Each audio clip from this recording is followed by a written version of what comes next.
Good morning and welcome to the City of Bowie's Fair Housing Roundtable discussion. My name is Leslye Fulwider and I work in the City Manager's Office in the Office of Grant Development and Administration. April is National Fair Housing Month. And the Grants Office will be hosting several educational activities throughout the month on fair housing and the rights and obligations under the Fair Housing Act.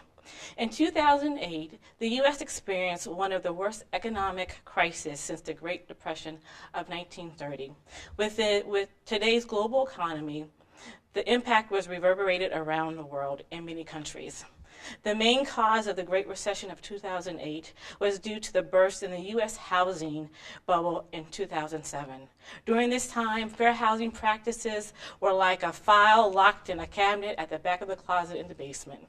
There was an unprecedented number of subprime mortgages that defaulted, predatory lending was rampant, adjustable rate mortgage interest rates were resetting, standards for evaluating creditworthiness were extremely relaxed, almost non-existent. The rate of foreclosures outpaced the manpower available. Homeowners lost 30 to 50% of their home value and their mortgages were underwater. In 2015, 7 years after the Great Recession of 2008, many in the Washington metropolitan area are not benefiting from the recovery. Wages are still stagnant and their home mortgages are still underwater. Each organization represented here on the panel played and continues to have a critical role in advocating and establishing national policies to mitigate against the fair housing violations and discriminatory practices that occurred during the housing crisis. The purpose of the Fair Housing Roundtable is to educate tenants, homeowners, home buyers, landlords, including businesses like real estate firms, property management companies, homeowner associations on their rights and obligations under the Fair Housing Act. Learn what fair housing means, who's covered, what's covered, the laws and enforcement measures taken to ensure equal access to rental housing and home ownership. We are joined on the panel of experts on fair housing policies, laws, enforcement, fair lending practices and home ownership, as well as affordable housing development and advocacy. I'd like to introduce our first panelist. Our first panelist is MHunter. She is the Director of Housing Counseling Program at Housing Initiative Partnership, HIP. HIP's bilingual housing counseling team helps Maryland residents make informed and sustainable housing choices through home buyer education, foreclosure prevention, and financial capability counseling. They have offices located in Prince George's and Montgomery counties. Founded in 1988, Housing Initiative Partnership Incorporated was established to remove blight, revitalize communities, create housing opportunities for low and moderate income people, and to improve the quality of life in the neighborhoods we serve.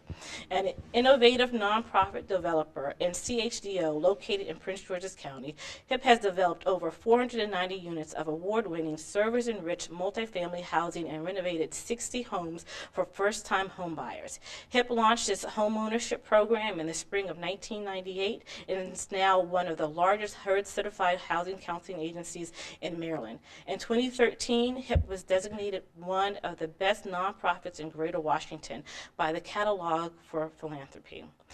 In Mary's 6 years with HIP, she has advanced initiatives to expand opportunities and protections for homeowners and home buyers through her work on the Maryland Foreclosure Task Force and the boards of the Capital Area Foreclosure Network, the Maryland Consumer Rights Coalition, and the Coalition for Home Ownership Preservation in Prince George's County. She holds a JD from Northeastern University School of Law and a BA from Northwestern University. Our second panelist is RStrupp. He is the Executive Director of Baltimore Neighborhoods, Incorporated, BNI. As the Executive Director, Mr. Strupp oversees day-to-day operations for the organization, including strategic, programmatic, and financial planning, working for housing justice through fair housing and tenant landlord initiative. BNI is one of the oldest fair housing agencies in the nation. BNI is a 55-year-old statewide nonprofit committed to the advancement, understanding, and enforcement of fair housing and tenant landlord laws. B&I provides impartial tenant-landlord guidance and promotes housing justice throughout the state of Maryland.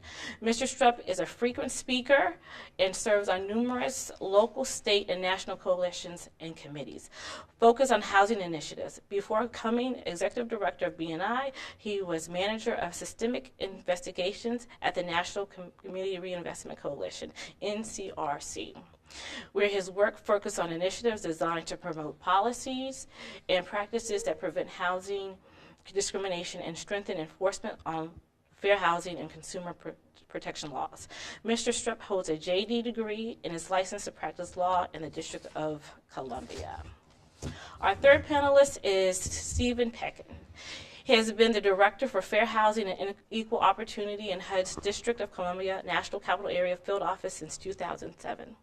In this capacity, Mr. Paikin is responsible for the enforcement of the Federal Fair Housing Act, Section 504 of the Rehabilitation Act of 1973, Title VI of the Civil Rights Act of 1964, and several other laws ensuring fair housing rights. Mr. Paikin has been an advocate for civil rights for over 20 years, beginning his career in civil rights as an equal opportunity specialist with the State of Delaware Department of Labor Law Enforcement Section. Mr. Paikin was responsible for investigating complaints and employment discrimination. Prior to his employment with HUD, Mr. Paikin served as the executive director and managing attorney for the Fair Housing Partnership, FHP, of Greater Pittsburgh, Pennsylvania. FHP is a nonprofit agency promoting fair housing and equal opportunity throughout Western Pennsylvania through enforcement and educational endeavors. Mr. Paikin received his Juris Doctor degree from the Delaware Law School of Widener University, a Master of Arts degree in Government and Public Administration from the American University, and a Bachelor of Arts degree in Sociology from the University of Delaware. Thank you all for joining me today. I'm very excited to have you. I'd like to begin our discussion by having openings for each panelist to make an opening statement. I'd like to start with RStrupp from B&I to give a brief history and intent of the Fair Housing Act. Well, good morning. Pleasure to be here. The Fair Housing Act actually was passed by Congress and signed into law in the month of April of 1968. And as many of us know, there had been a long battle to try and pass the legislation, and while there were advancements in civil rights in the 1950s and the 1960s, the Civil Rights Act of 1964 in particular did not include fair housing as part of its coverage. So a tragic event, that being Dr. King's assassination in April of 1968, triggered the then President Johnson, to push Congress to pass the first federal Fair Housing Act that we now enjoy. The intent, of course, was that all people, regardless of color, and that time in particular, where focus was on color, protected classes have been focused on other areas since then, that all persons should be treated equally and have equal opportunity to buy a home where they choose to live. And I think that's really the key that people don't focus on when they're talking about fair housing. It's not that fair housing is an opportunity. It's the opportunity to live where you can afford to live. And of course, where people take advantage of other people, sometimes they're deprived of that opportunity. But the intent is that everyone should have an equal right to live where they choose to live. Thank you so much for the statement. I will have some follow-up on the statements as well. I'd like to just kind of go to our next, have Steve to be able to talk about the role of HUD, the Fair Housing and Equal Opportunity Office. Okay. So HUD is the principal enforcer of the Federal Fair Housing Act. We also do that in conjunction with the Department of Justice, their Civil Rights Division. We do various things to enforce that act. So of course we receive complaints in and investigate those complaints, as well as support local fair housing enforcement agencies, as well as private nonprofit organizations like Robert's organization. So what happens is when a complaint would come into HUD if a jurisdiction, such as the state of Maryland, has a substantially equivalent law to the federal law. Then under the Fair Housing Act, we are obligated to send that case, and for Maryland, it would be the Office of Civil Rights, and they would investigate their case under their law, but because their law is substantially equivalent, it would be an investigation on our behalf. And we support agencies like Robert. Well, the first group, that's called the Fair Housing Assistance Program. And then the private nonprofit agencies, that's the Fair Housing Initiatives Program. So we provide funding to those organizations. Those organizations do testing and education and outreach. And so basically we've tried to create a team. HUD, the agencies like the Civil Rights Department in Maryland, as well as groups like Rob's, and we try to all work together to accomplish the common goal of making sure that there is totally equal and free, not free housing, but totally equal housing that's free from discrimination. In addition, our office enforces all the civil rights acts involved with housing, which you named when you gave my little background. So in that respect, we call that our program enforcement. So again, jurisdictions that receive federal money from HUD, we try to ensure that they are affirmatively furthering fair housing, which is a requirement under the Fair Housing Act. And that requires them to use their money to support fair and equal housing, provide affordable housing, to analyze any kind of impediments that may exist in that jurisdiction that would not aid the free, open housing that HUD is striving to accomplish. So that in a nutshell is what we do. I mean, there's a lot involved in fair housing advocacy, policy setting, and affordable housing. So there's so many entities that are involved and have to be constantly communicating in collaboration. So it's good to be able to have representation on this panel to be able to talk about that, how you're constantly communicating and interacting. Next, we have MHunter to talk about housing counseling, home ownership, and fair housing. Thank you so much for this opportunity to talk about fair housing and, from my perspective, home ownership. As you mentioned, Housing Initiative Partnership is a HUD-approved housing counseling agency. What we do is work directly with consumers to provide counseling and education and advocacy to prospective home buyers as well as home owners to help them with the goal of helping them achieve affordable home ownership. In the last 7 years, we've devoted a lot of our resources in counseling to working with homeowners who are struggling with foreclosure. And the foreclosure crisis that you mentioned and the housing bust is in part due to fair housing violations that happened during the boom years. Prince George's County is a county that has been disproportionately impacted by the housing bust and the foreclosure crisis. It's a predominantly African American county with a large Latino population, and this studies and various class action lawsuits, fair housing agencies have established that African Americans and Latinos were targeted with subprime loans during the boom years. Studies have shown that African Americans and Latinos who would have been otherwise eligible for a conventional good mortgage were often steered into a high-cost mortgage. In Prince George's County alone, 40% of home buyers and homeowners who refinanced in 2005 and 6 got subprime loans.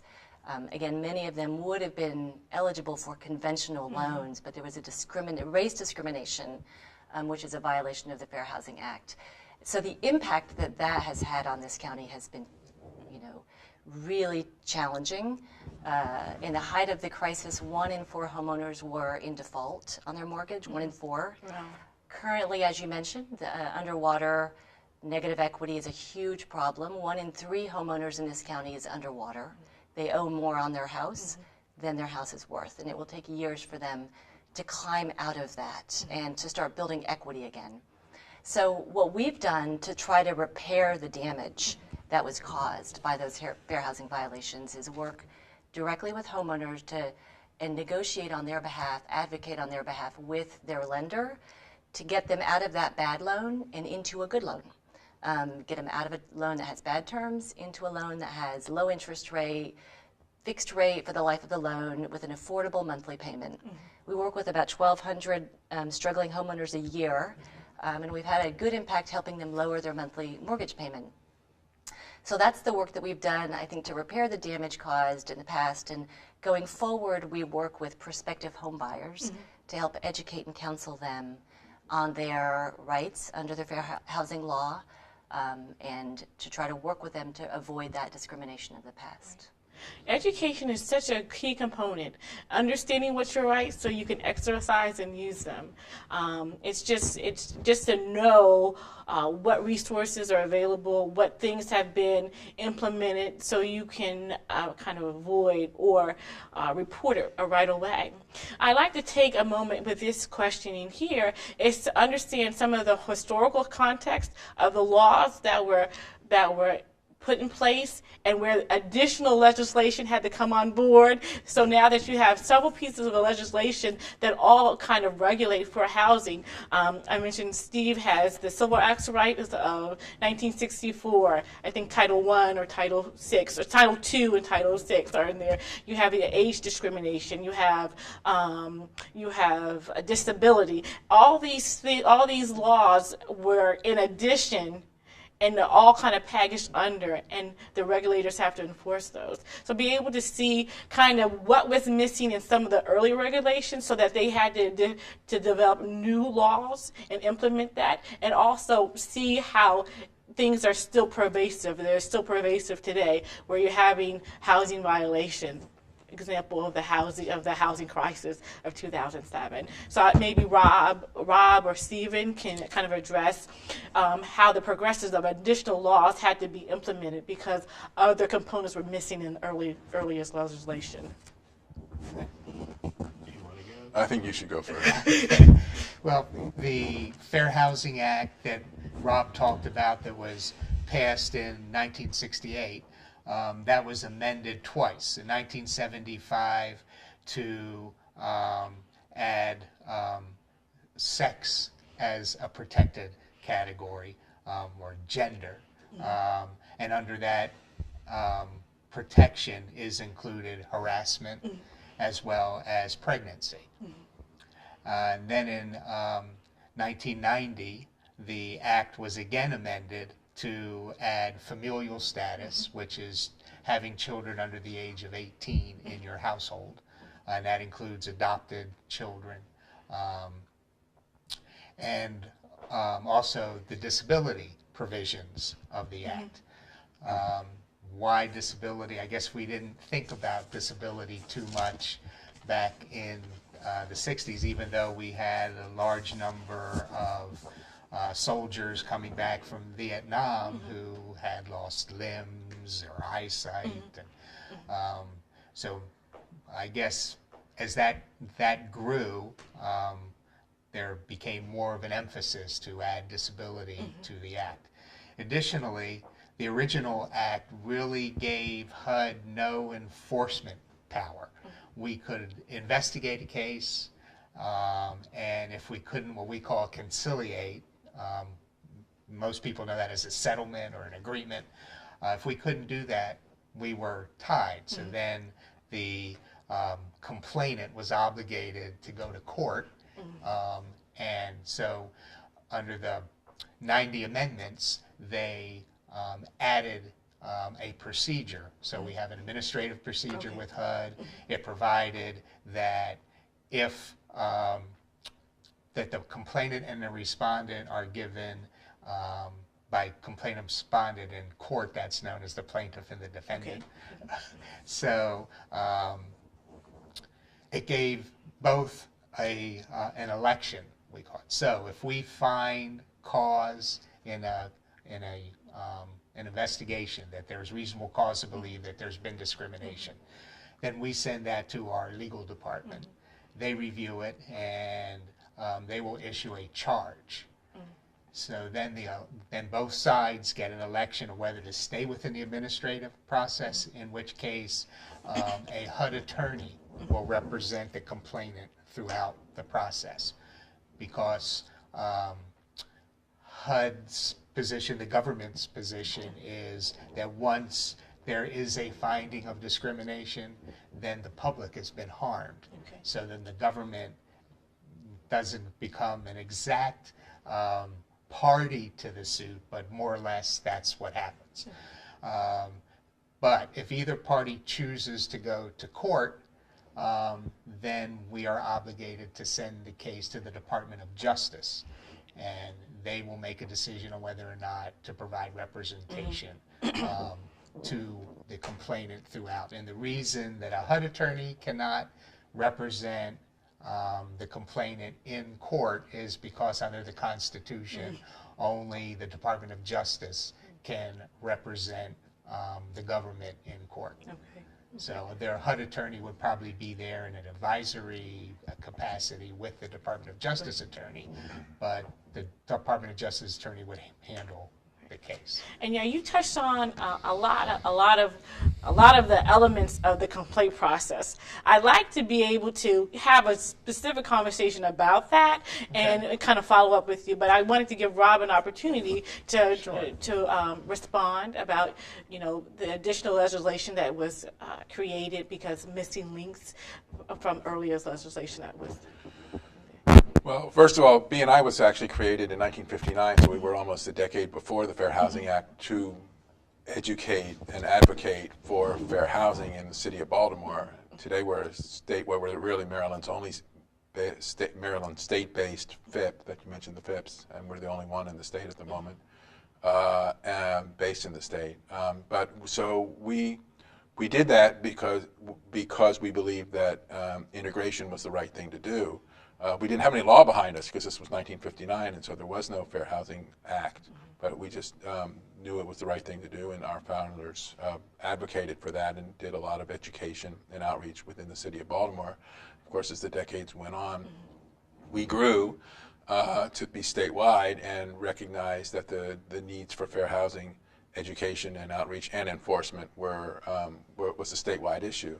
And notwithstanding ultimately the Fair Housing Act being passed in 1968, there continued to be a need to reach out and educate and enforce, and we'll participate in the conversation about how we do that in a minute, I think. But we're able to work with and complement the work that HUD does or that the Maryland Commission on Civil Rights does. And because we see that even though we have these laws on the books, they're not necessarily being complied with by housing providers. And of course, housing providers, we tend to think of our landlords and home sellers, but they're much more than that. They're lenders, and Mary had mentioned the lending, and we can talk about that too. And they're insurance companies and real estate brokers. The Fair Housing Act covers all of those. Thank you for the answer. I do want to have Mary respond in a sense that with all the laws that we have and the additional regulation and the enforcement that we have, and we have outreach from the national from HUD, we have B&I that does advocacy, we have not-for-profits like Mary's, all looking to educate, advocate, but yet in 2007, we still had a lot of housing violations and discriminatory acts for home ownership, let alone people who are looking to get rent. So with all that enforcement out there for that from 1965 and maybe even beyond, I think there was something, it was a Civil Rights Act of 18 something about land ownership, or 66. All of that, and we're still in 2000s having a big crisis that really put our economy in jeopardy. and so, you have a lot of policies and procedures, but adherence to them is really challenging. And so, Mayor, I don't know if you want to be able to comment about just those challenges that you faced with the educating prospective home buyers. Right. Well, in the home buyer arena, I think it's very difficult for consumers to know when they're being discriminated against. And so when we were in 2005 and 6 in the middle of the height of the bubble, and there was this rush to, take out credit was being extended to populations that otherwise, historically maybe had been excluded from credit. And so there was this sort of push to take out credit. And the problem in the lending arena is that every individual is different, right? You have a different credit history, you have a different employment. So there's no way to say, like, okay, you should get this sort of loan. If you're not getting that loan, then you're being discriminated against. So it's really hard to spot for home buyers. And that's the piece where it takes that one-on-one education that the housing counselor provides, where you sit down. I will, promote our housing counseling program because it's really important to sit down with a counselor who says, look, based on your credit history, based on your particular employment history, based on your savings and finances, you should be eligible for this kind of product. Here are some options for you. And that way, the consumer is informed, educated, and knows when they get into the lending office what they should be eligible for. So they're more easily able to spot discrimination when it's happening. So that's, I think, the challenge in the homeownership area and what happened in the bubble. Yeah, I wanted to add it. Okay. First, I didn't mean to slight Mary and organizations like hers, because they are an important part of the team that I was referring to, especially with regard to home buyers. And I would encourage people to make sure that when they are seeking housing counseling, that they make sure it's an agency like Mary's that's HUD certified, because there are a lot of people out there that have a non-HUD certified, they may even say they're HUD certified, but you need to make sure that they're HUD certified. If you have any questions, call HUD, and we have a list. We know who's certified in the metropolitan DC area and who isn't. Because the ones that aren't, they'll take advantage. If you go to a counselor and they are asking for a large amount of money up front to get you out of your loan, walk away. Go to an agency like Mary's, because they don't do that. They strictly help the people with their mortgage, to get a mortgage, to refinance their mortgage, and they don't charge for that. That's right. It's free. That's why they're HUD certified. And that's very important for our viewers to know about that, because homeowners or home buyers or even homeowners are in different situations, either looking to buy, or they could be a homeowner and they're ones that they have mortgages underwater, or they're close or near to foreclosure, unfortunately. I also wanted to follow up on one thing that Mary said about it's hard to uncover, as Rob knows. In the early days of the Fair Housing Act, or before the Fair Housing Act, people, especially people of color, would go to places that were in predominantly white neighborhoods, and they would be told right out to their face, we don't rent to you or your people. As the years have gone by, and there's been so many activities, especially in the DC metropolitan area, where we had several of agencies like Rob's that were really the pioneers of fair housing. There were a lot of very public cases, and a lot of money at that time that passed hands. The complainants, what I mean by that is complainants won cases, and they got enough money in cases to buy a house. So the landlords, the mortgage companies, the housing insurance companies, they have all wised up. So now you could even, especially landlords, you could go in someplace and you'll be greeted with a smile and a handshake, maybe even offered a cup of coffee. But when you leave, it's a whole different thing that occurs. We still get a very large amount between the jurisdictions that have a substantially equivalent law and an agency. And HUD, we had over 10,000 complaints last fiscal year. And when you add in the complaints that agencies like Rob took in, were way up. Wow. It's probably in the 50,000, 50,000. 60,000 area. And it's just unbelievable that in the 21st century we're still seeing that. We have, in the early days, of course, race was the largest basis for filing a complaint. But now disability is, people need a parking place, they're denied. They need a ramp, they're denied. It's really a sin of what's going on. And familial status is right up behind them. Right. I think it's also important to point out, and not to cast blame, that while the bubble was blowing up, money was just falling from the sky for mortgages. I mean, all you had to do was breathe when you woke up in the morning and you were qualified for a mortgage. And there were a lot of warnings about that.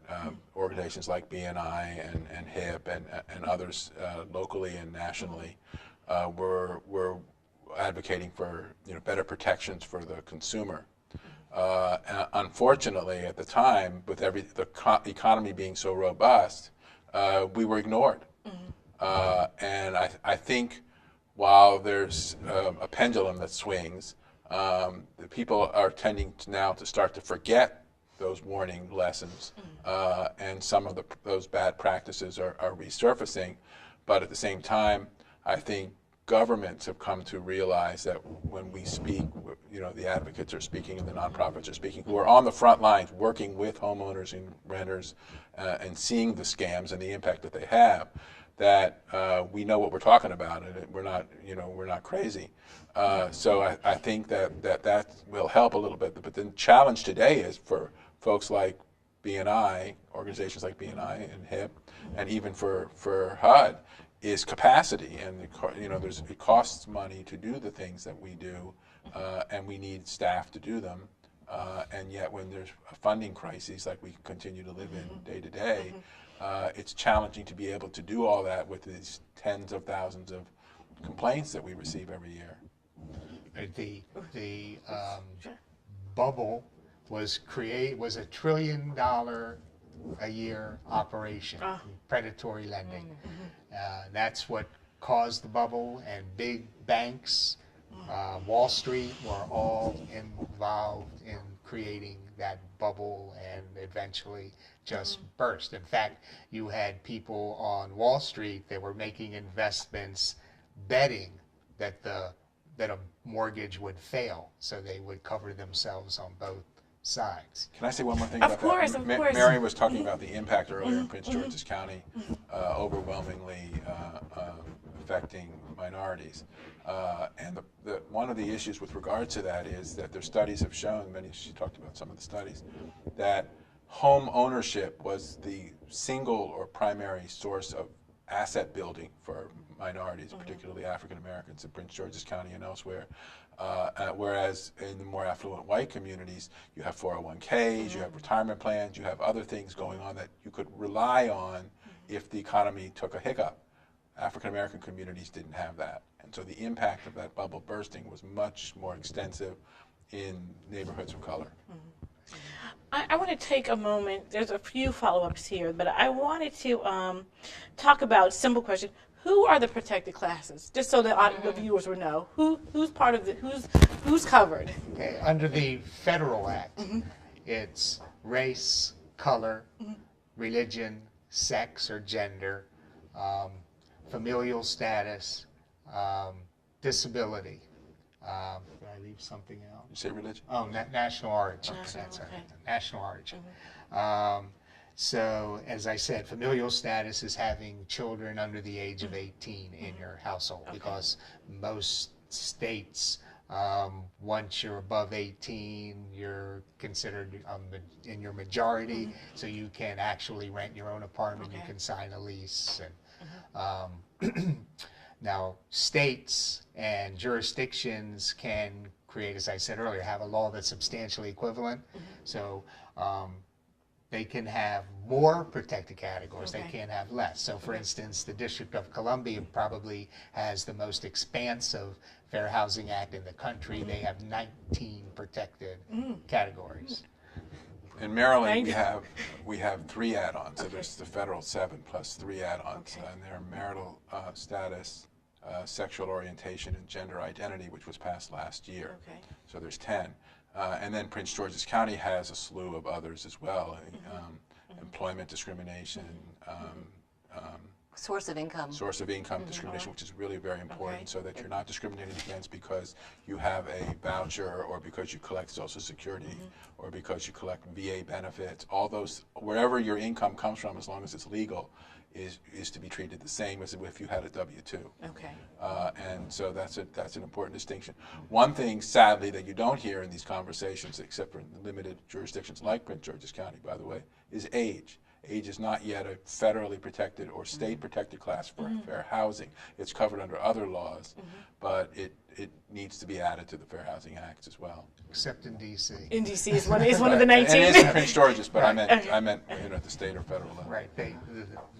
They cover sexual orientation in D.C., almost everything. Matriculation, whatever that means. Okay. Okay. For education, is that? Yeah, I think it's being right. enrolled in school, and that is an Okay. issue because we have a situation in Maryland where we've actually looked at in one of the counties where a housing provider was not going to rent to college students. Oh. They might have been over 21 or 18 even, where they could be lawfully able to contract. But matriculation is defined as an occupation in that particular county, so that you're actually discriminating against them on the basis of being in college. And we've looked at that case. That's a big problem throughout the country. When I was in Delaware as an investigator, we had a similar case with the Delaware State University. And unfortunately, none of the students, a lot of them came to see us and talk about it, but none of them wanted to really go forward with a complaint. Because there's lots of fear. Lots of people feel that if they file a complaint, that all the landlords talk and they'll get blackballed Right. and they won't be able to find a rental anyplace. And it's really important. I'm sorry. It's really important to point out that if you file a complaint and the housing provider retaliates against you, that's a violation of the Fair Housing Act. That's So a whole other if you complaint. you really don't have a reason to be afraid. I mean, I understand it, but you have a protection if you are challenged in some way. Yeah, did you? Sorry, Yeah, no, this is just going back to your earlier question and comment about why, with all of these agencies working, why did we have the problem in 2005 and 6 and the housing crisis? And one of the recent developments, I think, so aside from this education that is such an important component to help people avoid discrimination, I think a really important advancement that we've seen are testers going out into the field of mortgage lending. And there's a case recently where I think it's the first of its kind, you guys can correct me if I'm wrong, where testers went to try to get a loan, African American and white, and the African American borrower was actually in a better financial situation than the white borrower was, but yet were offered a worse loan with worse terms.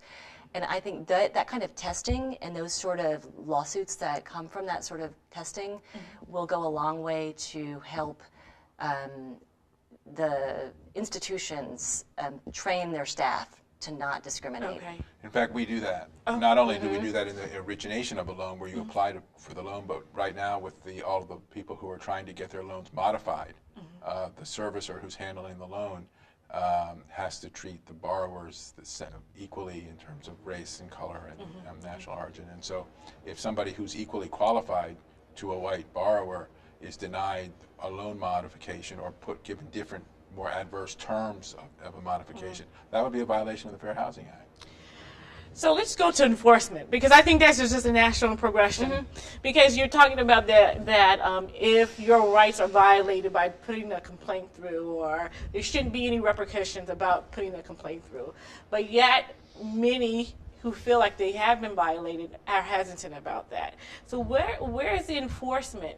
Where's the enforcement? How are you able to enforce? I mean, this is a problem that has been there. It's kind of bloomed. There, you talked about manpower, but what things have been in place that you can see improvement?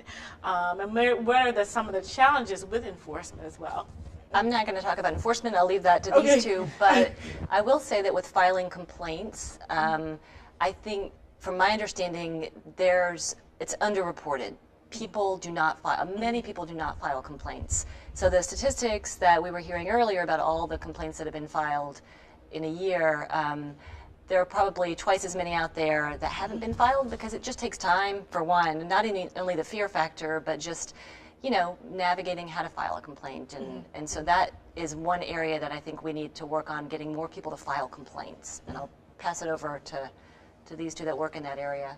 Right, that it's a huge problem. Agencies like Rob's, and there are many around the country, do a lot of education and outreach.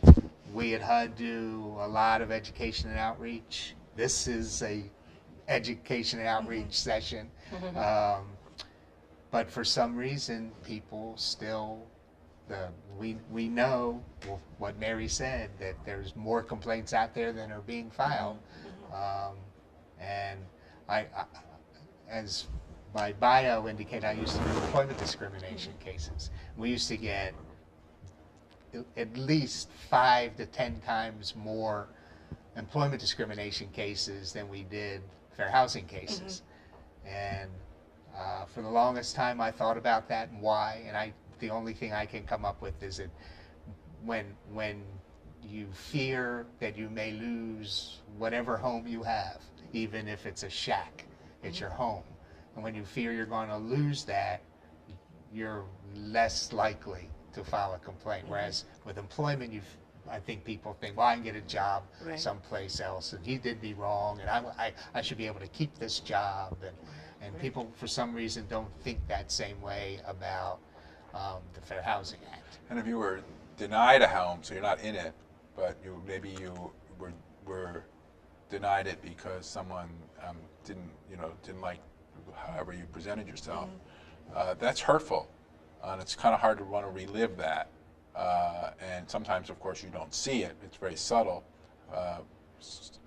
Secretary Donovan, when he was Secretary of HUD a couple years ago, pointed out that we still have a lot of discrimination in this country. It's just more subtle than it used to be. And so sometimes people don't see it.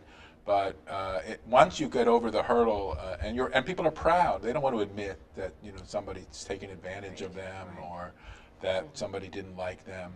But once you get over that hurdle, really, if you come to an organization, come to BNI, we'll help you fill out the complaint, and depending upon what we need to do, we may have to investigate. The harder part might be what we need to do to help put the case together than coming in and reporting it. So with that, I'd like to be able to take a moment for your to explain, for the panel to explain where to go, the complaint process, all the steps, where to file it, who are the resources, who will help advocate on your behalf, and really the timeline, because there's the act of being a victim of discrimination and the process for remediation. And so just understanding that time process and what resources they have so their viewers will know, especially if someone, didn't report it and they realize their rights have been violated, for us to be able to say, including kind of, is it on the HUD website, is it on BNA's website, just kind of the details, just so if someone needed to go file one right now, they could be able to do that. So, you, under the Fair Housing Act, the Federal Fair Housing Act, you have 1 year from the date of the discrimination or when you became aware you were discriminated against to file a complaint with HUD. And you can file a complaint with one of the local jurisdictions like the Maryland Commission on Civil Rights. And what happens is if the complaint is dealing with one of the 7 protected federal categories, then it'll be dual filed, because you'll file with the civil rights, and then they will also send that complaint to our regional office in Philadelphia, who does all the intake for the region, and they will perfect a HUD complaint. So then it goes back to the Maryland Commission on Civil Rights as the example, and Maryland Commission on Civil Rights would investigate that case following their procedures on behalf of HUD as well as their own complaint. If the opposite happens, they come to HUD first and file a complaint, then we still send it to the Maryland Department, and then they would perfect one of their complaints, because not all jurisdictions use the HUD form. They have certain requirements. So for instance, in DC, the complaint has to be notarized. That's not a requirement with HUD. Where to file, so that's where you can file, but also for HUD, you can go to www.hud.gov, and you'll see a listing for file a housing discrimination complaint or a listing for fair housing. You click on either one of those and you'll be able to get to a complaint. You can walk in to a local HUD office, and we would provide you with a complaint form. If you're disabled, you need assistance, we would assist you with that. And then an investigation will take place. So under the fair housing law, we have 100 days from the date of the discrimination. I should say 90 days from the date of discrimination to, why I say 90 is because we have to go through a procedure, a review procedure. So the investigator submits it, I'm the supervisor, so I review it, and my supervisor reviews it, regional director in Philadelphia reviews it, and finally our legal department will review it and give recommendations. So that's why we try to get those closed somewhere between 75 and 90 days, so we meet that 100-day requirement. And obviously with when you're working on a case, depending on how complex it is, or even for a non-complex case, there are things that can happen. So if both sides are represented by counsel and you need to get certain information, once we are notified that they're represented by counsel, we can't deal with the party directly anymore. We have to go through counsel. So, counsel may have a hearing for a week, so that'll delay a week for us to get the information that we need to get. We can't interview anybody on that party's side because we have to go through the counsel, and most likely the counsel will want to be present when you're interviewing one of their witnesses. So, but we try our best to close out cases within 100 days. Included in the law is a requirement to, as I said earlier, conciliate the case. So all along the process, until a charge is issued, we attempt to conciliate the case, and we actually have to document evidence, because there have been cases in the past where it was kept within administrative process, went to administrative law judge, the judge looked through the file, didn't say any indication of conciliation attempts, and or even after a determination was rendered that the investigator and his or her supervisors believed that there was discrimination. After that, we are supposed to try one more time to try to conciliate. So, and that came from an administrative law case, because the judge basically sent it back for conciliation because there was no evidence in the file that there was any attempts to conciliate. Okay. I'm sorry, go ahead. Yeah. Just a couple of things. HUD's made it really easy. I mean, if you're an iPhone user, there's an app. Right. There's an app Thank to help you. you out here a little bit. Thank you. And so that Hire you. So it's if you're technologically savvy and you're an iPhone user, you can, and that's really important, because the time that you want to complain is when the issue that just confronted you, the discrimination, is freshest in your mind. So if you're walking out of that sales office or that rental office or that mortgage broker's office or whatever it is, you can get right on your phone, and as you're walking to your car, and start putting in the complaint rather than waiting till you get home or the next day or what have you. But so the other thing I wanted to say, Steve mentioned the 1-year statute of limitations, but don't let that scare you. Contact us anyway. You can contact BNI, 410-243-4400, or our website, which is www.bni-maryland.org, because the 1 year would continue to run if this is an ongoing discriminatory practice. So even though it may have happened to you 13 months ago, we may have gotten a complaint from somebody who it happened to last week. And so the discrimination would continue to be active. And the 1 year, so don't let the 1 year stop you from contacting us. Right. The biggest example of that would be a person that, for instance, needs a ramp, is in a wheelchair, needs a ramp to get into their facility. And the landlord is denying, even at the tenant's own expense, to put a ramp in. So every time, that whole period until they file a complaint, he's being denied. So that's an ongoing violation.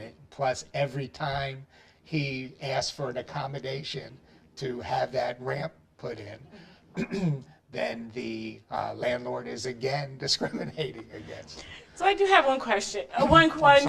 Sorry I didn't mean to interrupt, because there's a lot of information there. And the process is, there's many steps. The first step and easiest step is really to put the complaint in. Right. I mean, that's crucial, important. But what message would you give a potential complainant, somebody who needs to, they had their rights violated, to have them not to have any perceived barriers between when they think it will be remediated? Because there's a lot of things that have to happen, but for a viewer to listen to the different steps here, to hear the 1 year, have 1 year to put it in. That's step one. But all the other steps, and what message would you give to them to try to reduce any barriers they may have put up just listening to the process? Well, you're going to have to, the listener or the complainant is going to have to complete a narrative. We're going to ask for a narrative. Tell us in your words, email it, write it out, whatever it is, of what happened to you, what you think happened to you. So that we can look at that and determine whether it's referred to HUD, whether it's maybe there was a violation, a discrimination violation, but it wasn't a federal protected class. Maybe it was something else. Maybe it was age. In Prince George's County, age is a protected class. So we could be telling the complainant, well, you might have been discriminated against, but it wasn't under the federal law, so we're going to do this, or whatever the case may be. But be prepared to write out the narrative and tell your side of the story, and be patient, because it is a process. It is a legal process that once it gets underway, can take time to be investigated and resolved. I would add, even if you have the, slightest inclination that you've been discriminated against, then an organization like Rob's, go to them, because they can do a test. And if, like, say you feel you were discriminated against because you have children, and they can do a test for that. And if if they find that that's what's happening at this particular housing provider, then that has added evidence to your case. When that case comes to HUD for an investigation, or to one of our supporting agencies, that's evidence. That will bolster your case, because there's a test that actually showed what you said happened to you. So I've done many conciliations, and I know when I have a case that has testing evidence, and I've been in them, and landlords have come and said, I don't even know who that is. I never even saw them before. And then you say, well, but here's a test that was done, and it's exactly what this person said has happened to them. How do you explain that? And in some states, like Wisconsin, this will be quick. Like Wisconsin, they allow in Maryland, the district, Virginia, if you want to record somebody or you want to video somebody, you have to let them know that you're doing that and you have to get permission. In Wisconsin, you don't have to do that. So the Fair Housing organization like Rob's in Milwaukee, they have many cases where they were in a van videotaping while they were doing a test. And the landlord would come to a conciliation meeting and say, I don't know that person. And you flick the switch. Isn't that you? Isn't that them? And those cases were great. Camera. I'm sure Rob wishes they had that law in Maryland. Yes. You know what? We have 5 minutes, so I'm just going to have each of you to do a closing. I'll have Mary respond to the question, and then the end of you can take maybe a minute or two, maybe give some closing information or knowledge. I'll do both. How about Okay, that? sounds good. I just wanted to add that, if anyone finds it difficult to get to Baltimore, that housing counseling agencies like HIP, we have an office in Hyattsville, work closely with Rob's agency, BNI, to help file fair housing complaints. So if someone wants to come into our office and talk with the housing counselor and say, I'm not sure, is this something that we should proceed with? We can help file the complaint. We would immediately reach out to BNI and sort of work on that together if the distance could be any sort of issue. You'll find local housing counseling agencies work closely with that fair housing approach. Even though that may not be an area that we're experts in, we can facilitate that relationship. And I would just conclude, I also want to put our website out there, www.hiphomes.org. That's hiphomes.org. So you go to the website, you can find all the information about what we do and schedule an appointment with the counselor, sign up for one of our classes. And I would just encourage anyone who is a prospective home buyer to reach out to their local housing counseling agency to become a smart consumer, to become educated on the kind of products out there. There's so many great mortgage products that people don't know about, and down payment and closing cost assistance programs that many people miss out on. So if you work closely with a counselor, that would go a long way to helping people achieve that affordable housing, the sustainable housing that they're looking for. Okay, thank you. This is Fair Housing Month, as we said, and the fair housing theme is fair housing is your right, use it. And so I would urge people to do that, and one way they can is to contact us with any questions they may have. We can refer them to HUD or to housing counselors or to any appropriate local or agencies. And again, our fair housing number is 410-243-4400. I can be reached at 410-243-4468. Thank you so much. And I previously gave our website, which is www.hud.gov, and you can go on that site and find out everything that you were afraid to ask about fair housing on that website. And I would encourage anybody, as I said earlier, has an inkling that something is wrong, go talk to Rob, call our office. You can reach me at my personal line at 202-275-6305. And we will make sure you get the assistance that you need. Thank you so much. We'll make sure we post all that information on the screen for you. There's a lot of information and resources available. We'll make sure you have that information. And that really concludes our panel discussion. Thank you so much for joining me. There's a lot of topics that we didn't have time to talk about, like affordable housing and fair housing, but there will be some resources that you can contact any of these organizations to learn more information about that. You can also visit the City of Bowie's grants website, and that's the www.cityofbowie.com/grants. Thank you so much for joining us. We will be rebroadcast this program throughout the month. You can visit the City of Bowie's website for the schedule. Thank you, and have a nice day.